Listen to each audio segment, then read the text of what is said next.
effects test. Now, Greg has pretty much a lot of pull around the area. He's been here for quite a long time, and he may be able to drive through in between sets. I'll let you know a little later on the tour. By the way, folks, feel free to film as much video and camera as you like, or shoot. Because on our backstage tour, you never know who or what you might see. Well, off to your immediate right is our prop warehouse, and just beyond that is our motor pool, one of our outdoor storage facilities. The Bulla-ridden sedans you see were used in the film Dick Tracy, starring Warren Beatty, Al Pacino, and Madonna. Now here's your first photo opportunity. If you look high in the sky off to your right, is the symbol of Disney MGM Studios, the award-winning Earful Tower. Now that tower stands a lucky 13 stories tall and is topped off by a set of Mickey Mouse ears. Each of those ears weighs over 5,000 pounds. Now for all you trivia buffs, that's a hat size of 342 3/8.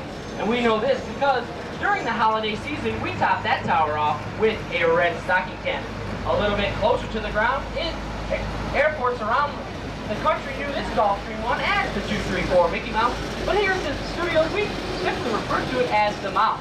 Walt bought the plane in 1964 and used it to fly secret scouting missions over Central Florida in search for the perfect location of Walt Disney World. The two silver space pods there that we're passing were used in the Disney film Flight of the Navigator. And as we navigate this corner, the bungalows off to the left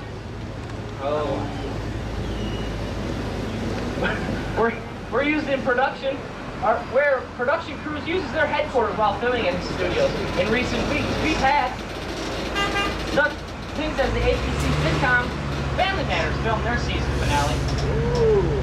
Off to the right is a small branch of our greenery department. Here we store plants, trees, and shrubs until they're ready to be used on set. Now greenery is often used to hide what the camera isn't supposed to see. That's why we grow them in portable boxes so they easily can be transported from set to set. Now if we use them in our sound stages, we must fireproof each leaf, branch, and twig. And that is because the intensity of the lights in the side of the sound stages. At the end of our greenery department is sculpted plants we call topiaries. Now they're made of ficus leaves and sphagnum moss and take anywhere from 3 months to 10 years to develop, depending on size and shape. We have a cast of over 180 topiaries throughout our resort. Well, it looks like Greg's taking us into a section of the tour we call creative costuming. In costuming, it all starts out with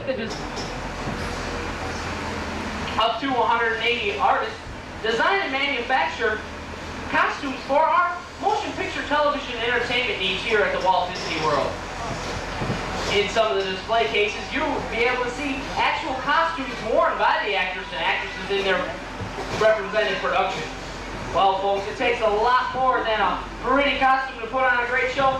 There's also technical sides to our studio, and that's where our lighting, audio, and camera departments come in.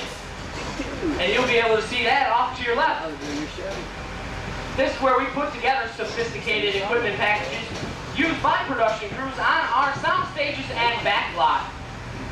We also provide crews for such things as rock concerts, location shoots, and any other needs around the country. 10 years. Until it was used and modified for video production, our plane was recently hijacked on Soundstage 3 in the film Passenger 57 starring Wesley Snipes. Now off to your left is our scenic shot where carpenters put together and maintain sets used on our backlots and sound stages. Currently they're working on The Spirit of Pocahontas, which makes its theater debut June 23rd in our backlot theater. Well, our carpenters got a little crazy one day, and they filmed right here. That solar man you see was one of 3 identical props used in the film. Underneath the green canopy, you'll see our underwater special effects tank.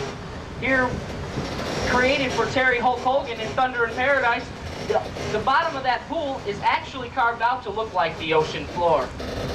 Well, it looks like we're going deeper into our backlot, into a street we call residential. Now, a lot of people say, Brian, I would love to come and live at Walt Disney World, but folks, before you pack your bags, take a look at the first house coming up on your right side. The art says it all, open house.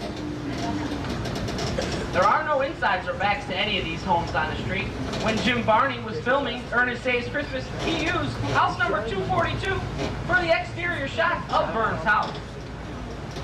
Now, because different scripts call for different neighborhoods, we have 8 different styles of American architectural represented. On your left side, that pink Mercedes-Benz you see there was driven by Dolly Parton in Straight Talk. Okay, now we come to a Sophia.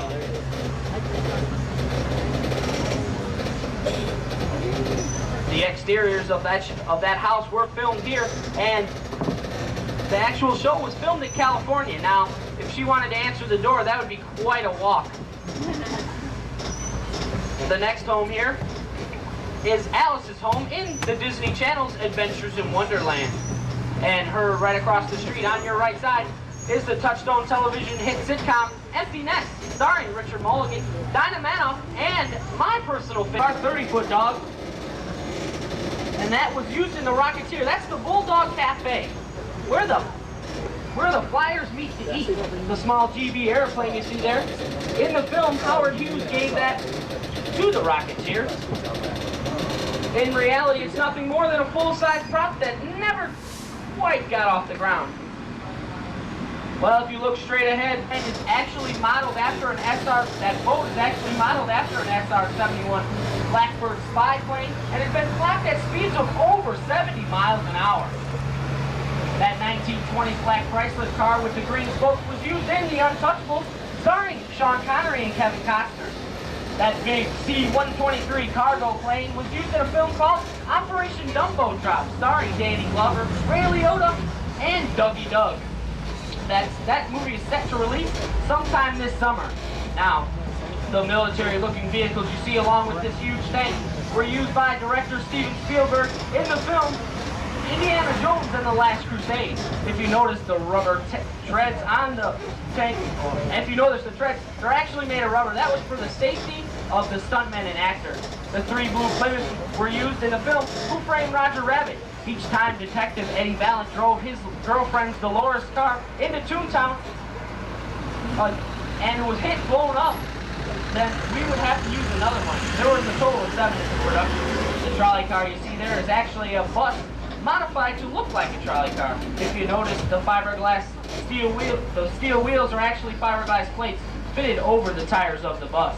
As we pass our executive yacht club, the push carts and batter bobsled was used in the 1993 film Cool Runnings, starring Dougie Doug and John Candy.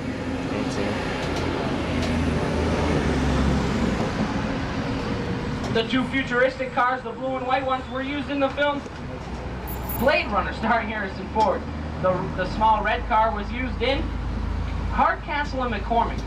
Now, if you look across the canal, there's a backstage view of our residential street. If you notice, some of the architectural designs, such as the shingles, only come to where the camera can see. Now, that's an old Hollywood production trick we call saving money. And saving money we need to do because it looks like Greg has gotten us in some clearance into here. They must be, yeah, it's about lunchtime for these guys, so we're going to be pulling in. We do ask that you remain seated because we will be pulling out a bumpy bridge. Please grab a hold of items like your cameras and purses and maybe your favorite small children. As we enter the canyon, I'd like to tell you a little bit about it. It was modeled after an actual canyon in Southern California, and it took our production crews nearly 6 months to develop. Now, that's a long time for one set, but if you consider the length of time it takes Mother Nature to put the whole thing together, it's really not that bad.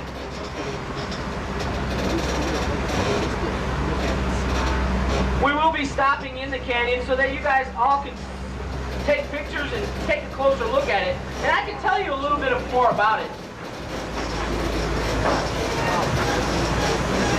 Well, you can't see it from here, but directly above your head is the platform where production crews mount their camera so they can shoot down into the canyon.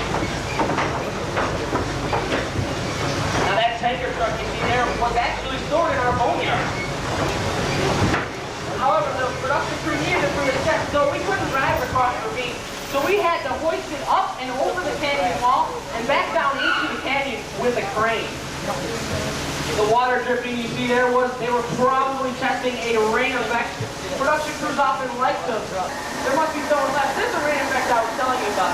At any rate, they shoot it in a crisscross fashion about 20 feet over the canyon. To the eye of the two-dimensional camera, it actually appears to be raining throughout the entire canyon. If you notice closely. Scene 1, take 2. It looks like we're going to be in the scene, ladies and gentlemen. Hang on. But, guys, we're still in the canyon.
For another take, I think one was more than enough.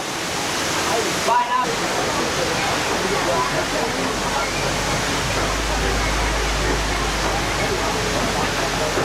As we exit the canyon, if you look off high on the right, you'll see Forrest Frank goggles. And by the way, they were playing last night. He may have needed them.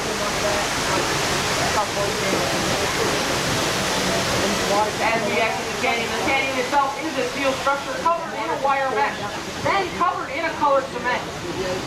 We then hand carved the cement to look like natural rock formation. The yellow piping you see there was used to bring the fire and explosions you saw to the water up and into the canyon. Now those air cannons are so powerful that if you brought them to New York City, stuck a basketball in them, you could shoot the basketball up and over the Empire State Building. The earthquakes you felt were created with hydraulic shaker tables underneath the cars. With the help of Hollywood production team, what seemed to be an out-of-control disaster was nothing more than a... We're now pulling into the studio showcase where we feature some costumes, awards, and props from some of your favorite movies and TV shows. Film movies like Honey, I Blew Up the Kid, Tim Burton's Nightmare Before Christmas, Santa Claus, and Star Wars. And some of your favorite movies for all you home improvement fans, that'll be in there also. Please stay seated. Houses every house in one night. These will all be answered in this room. This means the only North Pole does not want you to see. They have tried and they have failed to keep this information in the public. But they realize now.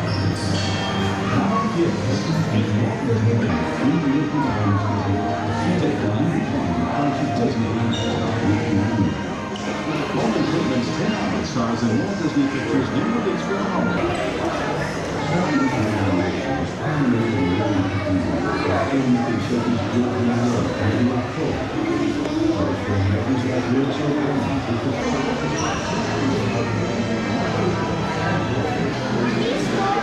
Stars